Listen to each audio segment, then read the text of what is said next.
رمضان تجلى وابتسم طوبى للعبد إذا اغتنما رمضان تجلى وابتسم طوبى للعبد إذا اغتنما أرضى مولاه بما التزم طوبى للنفس بتقواها رمضان زمان البركات. بسم الله والصلاة والسلام على رسول الله وعلى آله وصحبه ومن والاه وبعد. أيها الإخوة والأخوات, السلام عليكم wa rahmatullah. Personne nous dit, cela fait donc 1 an à peu près que je suis malade et j'ai dû interrompre le jeûne du mois de Ramadan de l'année passée, dû à mon état de santé. Malgré que mon état physique ne me permet pas de jeûner, j'ai quand même pu éparpiller et rattraper 24 jours de jeûne durant donc les 11 mois écoulés. Alhamdulillah, il me reste donc 6 jours. Entre-temps, je suis enceinte de 3 mois et le mois de Ramadan commence déjà dans quelques jours, Inch'Allah. Je ne sais pas comment faire pour les 6 jours qui me restent à jeûner, vu que je me trouve dans une grossesse à risque. Les médecins le médecin plutôt m'a fortement déconseillé le jeûne. Que dois-je faire? Qu'avez-vous à me conseiller?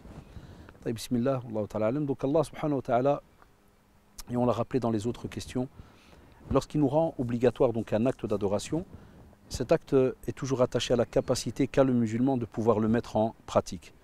Et alhamdulillah, tous nos savants nous ont laissé, d'après la sunna, quelles sont les limites que l'on a. Par exemple, prenez le cas le plus facile pour la prière, si jamais on ne sait pas prier debout, assis, on ne sait pas assis, couché et ainsi de suite. Pour le jeûne, alhamdulillah, on a aussi donc certaines situations. Par exemple, lorsque quelqu'un a une maladie chronique inguérissable pour l'instant, sauf avec la volonté d'Allah subhanahu wa ta'ala, la personne donc à ce moment-là ne jeûne pas et nourrit un pauvre pour chaque jour qu'il a donc mangé. Donc il y a de la jurisprudence par rapport au jeûne. Dans le cas de la maladie, par exemple ici, lorsqu'une personne est malade, mais qu'alhamdulillah, elle est capable au fur et à mesure de remettre ses jours, on lui donne quand même ce conseil qui est de faire attention par rapport, entre guillemets, à ne pas faire en sorte de provoquer un mal encore plus grave à son corps. Ça veut dire qu'on doit toujours bien écouter donc le médecin. Si vous avez un doute, il n'est pas interdit, alhamdulillah, de prendre un autre avis. C'est pour ça que c'est une petite parenthèse que je fais là. Certains expliquent mal cela, entre guillemets, lorsqu'ils discutent entre eux, en rabaissant, par exemple, les médecins non musulmans. Et en te disant, non, non, non, pour le ramadan, va demander à un médecin musulman, le médecin non musulman ne comprend rien ou autre. Là, aujourd'hui, alors je vous parle, il y a des situations où des fois, il arrive que dans certaines villes, par exemple, et dans nos discussions, nos voyages, il n'y a peut-être aucun médecin musulman. Et qu'il y a par exemple que des médecins non musulmans. Au contraire, à ce moment-là, vous n'avez pas le choix. Ce n'est pas votre domaine, ce n'est pas votre métier. Si vous dit de ne pas jeûner, vous ne jeûnez pas. Et, alhamdulillah, si ce n'est pas une maladie chronique, vous remettez vos jours après. Si jamais la femme est enceinte, là, ne soyez pas étonnés qu'il y a 2 avis. Pour la femme enceinte, par exemple, l'avis de Cheikh Al-Albani, rahimahullah, pour la femme qui est enceinte et la femme qui allaite, donc c'est pour ça que cette sœur, maintenant, elle aura tout un calcul assez spécial, mais la femme qui est enceinte et la femme qui allaite, pour le Cheikh Al-Albani, rahimahullah, dans sa fatwa, il demande tout simplement de nourrir un pauvre. Elle ne refait pas les jours. Tandis que pour d'autres mashayikh, il est demandé donc à cette femme qu'une fois qu'elle aura accouché et autres, donc à ce moment-là, elle remet donc les jours qu'elle doit jeûner.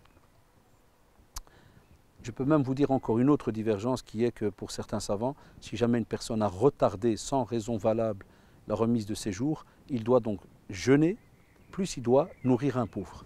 Mais alhamdoulilah, donc pour cet avis-là, chez nos centres islamiques et culturels de Belgique, donc avec le comité que l'on avait de fatwa, donc les mashayikh disaient qu'ils n'avaient pas à faire donc de compensation en plus. Ils refaisaient tout simplement le jour, mais qu'ils devaient se repentir et craindre Allah subhanahu wa ta'ala par rapport à cette dette vis-à-vis d'Allah subhanahu wa ta'ala. Pour la sœur, donc ici, elle dit qu'il y a donc ces 6 jours qui lui restent à jeûner, plus maintenant elle est dans une grossesse à risque.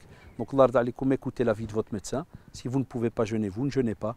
Et après, alhamdulillah, lorsque vous aurez votre enfant et que vous allez décider donc soit d'allaiter ou pas, vous savez, il y a donc l'avis du Cheikh Al-Albani rahimahullah, comme il y a l'autre avis. Si vous décidez de nourrir donc un pauvre par jour que vous avez mangé, à ce moment-là, vous avez le droit de nourrir un pauvre. Vous décidez de prendre l'autre avis qui est de remettre alors tous les jours, vous remettez donc tous ces jours-là.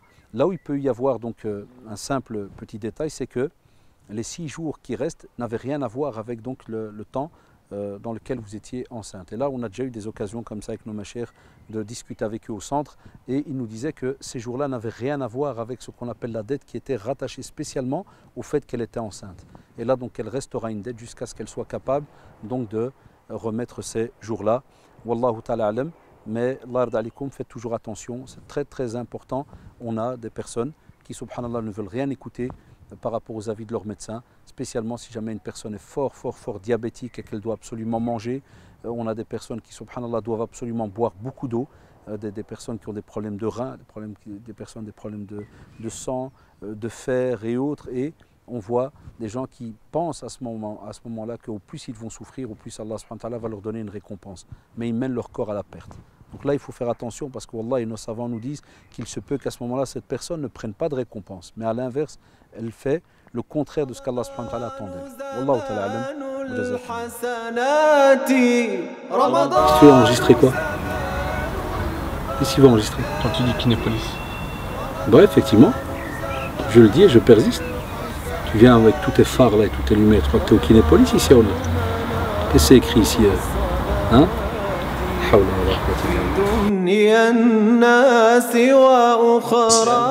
je profite, Inch'Allah, de pouvoir partager donc, ces petites cerises qui sont devant moi. Car manger des fruits, c'est manger ça. Manger des fruits, c'est pouvoir se réconcilier avec la nature, à la seule condition que nous puissions manger modérément. Barakallahu fikum. Assalamu alaikum wa rahmatullah. D'arrive-t-on une fois, d'arrive-t-on toujours? Et là, frère, on passe à la troisième question. L'arnaque, troisième question, c'est-à-dire troisième bloc de 10 questions.